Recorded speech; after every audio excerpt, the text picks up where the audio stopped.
Melting chocolate in a microwave might seem very simple, but it can be done wrong. All we need to do, first of all, is we break up the bar into the smallest chunks that we can, put it into a bowl, and then 30 seconds at a time we put it in the microwave.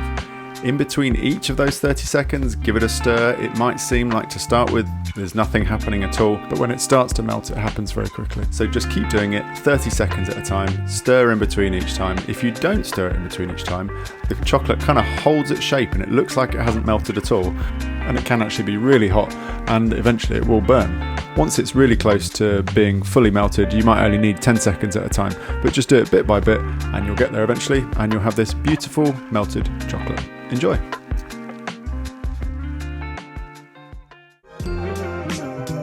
Don't forget there are plenty of tips like this throughout our book. All you need to do is find the tip that you want, get your phone, give it a scan, and that will take you right to where you need to go, or simply follow us for more tips just like this.